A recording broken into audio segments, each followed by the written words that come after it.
Welcome back, YouTube viewers. Today is an exciting milestone. I finally gained access to the 3 audio card cage drawers. As this machine is equipped with Dolby SR noise reduction, these drawers house 6 cards per channel, amounting to 144 circuit cards across 24 channels. Now, instead of having you watch me clean 144 circuit boards, which wouldn't be the most thrilling content, I have a much better plan for this in the next 6 videos. In this video, I'll provide an overview of the layout of the card cage drawers and how they're populated. And in future episodes, I'll dive deep into each card, explaining its function and operation. If you're interested in this machine, I believe you'll find it far more engaging than watching me clean circuit boards. So, without further ado, let's take a closer look at the audio card cage drawers. Okay, so here we have the machine, and in the front of the machine, as we look down, we actually have, you have 3 drawers. And this 4th thing here being, this is the card cage we've been working on. Let me see, we open it up. That's where that card cage went. But what we're on now is the audio cards. And the audio cards on this machine are located behind those 3 compartments right there. So various 24-track machines are done differently. I recall, I think Atari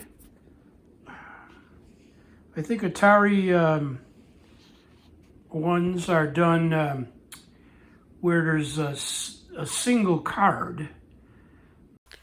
Now this is a picture of an Atari MX80, one of their lower price machines. And you'll see the cards are single cards across the bottom. Notice there's 16 on the top and 8 below it because this machine is available in a 16-track version in which that bottom section wouldn't be there. And this is an Atari MTR90, and you can see there's 24 cards straight across in groups of 8, and it's just behind 2 doors. You open the front doors up, and this is what you would see. Now, an MCI machine was very similar to the Studer. There was 3 drawers below it that you pulled the drawers out, and you could access the cards from that. 8 channels per drawer. And you'll see here, though, there's the cards, not as intense as the Studer, only 4 cards per channel, but it gives you access to all the trim pots that you need in order to align the machine. The audio cards have to comprise of a line input, because you have to be able to adjust the line input in and out of the machine. So if it's in, let's look up at the top here, and you'll understand it a little bit better. So if it's in the input mode, right here, then it goes through that line input, okay, and comes out the line output. All right. When you're ready to record, you're going to hit one of these ready buttons here at the top. It's going to put it in the record mode, and then the signal from that line input will go to the record preamplifier. The preamplifier then feeds up to the heads, and it will record onto tape. Okay, and when you're listening back to that tape, you will hit repro, and now you will listen back to the tape coming back off the other head down to the repro card. Okay, the repro amplifier to the line output and out again. Okay. And then there's one more is the sync, which switches the heads, and there's a sync card usually, so we can adjust the levels of these things. In other words, we need to be able to adjust the levels of the repro, sync, record, so all these things line up the same. And that's how we line up a machine. And every day in a studio before the session, they will actually line these things up and make adjustments to all those controls. Okay? Those controls are all going to lie down in the cards, which are down here in these cages. And like I said, on some machines, there's just one card that does all those functions. And so there'll be 24 across the machine itself like that. Now on MCI and on Studer, they divided it into 3 drawers. So you have 1 through 8, 9 through 16, 17 through 24. And those drawers will have all the cards housed in there that you need to access for this stuff. Now, if you look down, a little farther down here, you see them little button right there? Okay, that's how we're going to get the card out of here. So let me just put the camera down and you could watch that. Okay, so if I go down here, press this button and pull, the drawer will open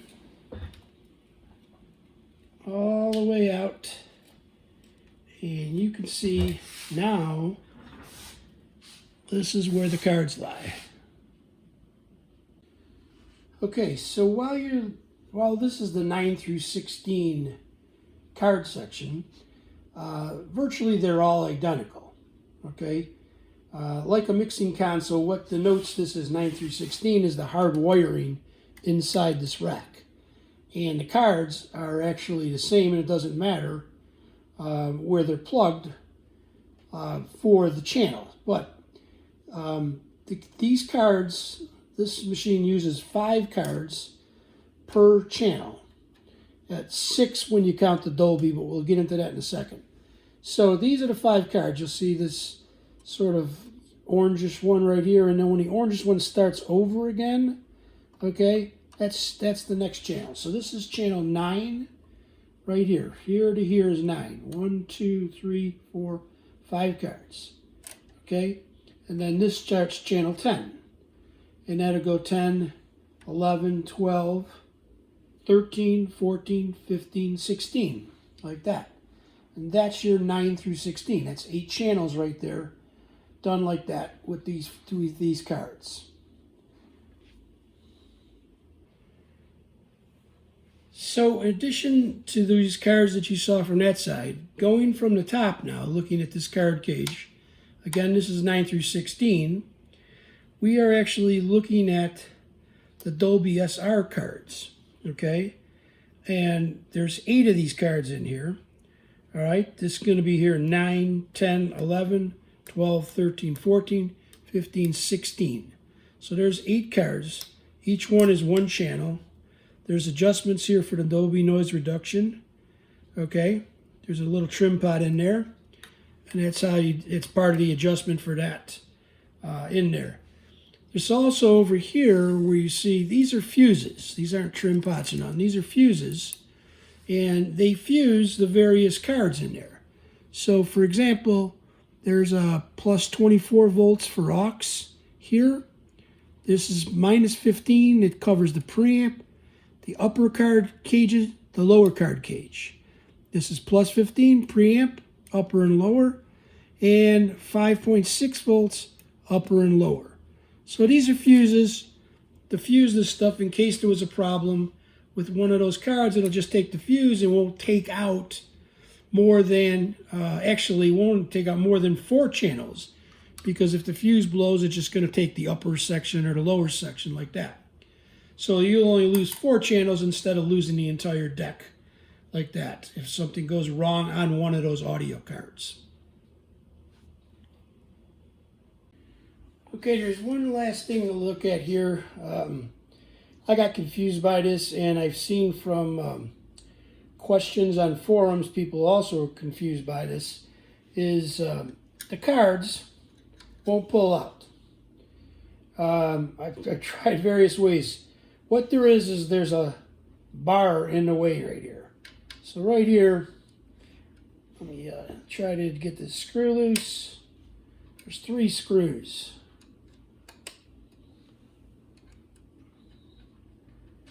And this one. So if we loosen these screws right here, take them out totally,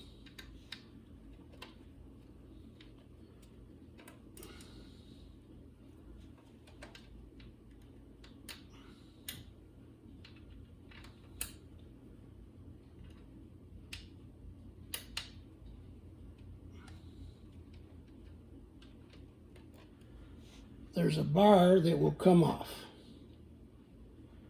Once that bar is out of your way, you could then reach in here and remove any card. We'll just unplug like that. All right, so that's a key thing to remember. There's a bar down below and a bar here. Just goes in here, basically locks the cards all in place so they don't fall out when the machine is being transported or something like that. But, you know, when you're trying to take it apart, don't forget to take that bar out. Thank you for watching. I hope you gained some insights into the mechanics of these vintage 2-inch multi-track tape machines.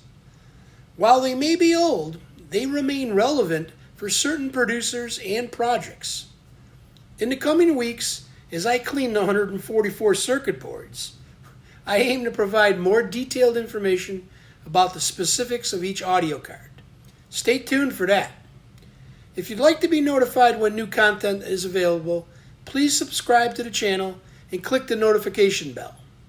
If you enjoyed this video, a thumbs up and a comment would greatly help with the YouTube algorithm. Thank you all, and I look forward to seeing you soon.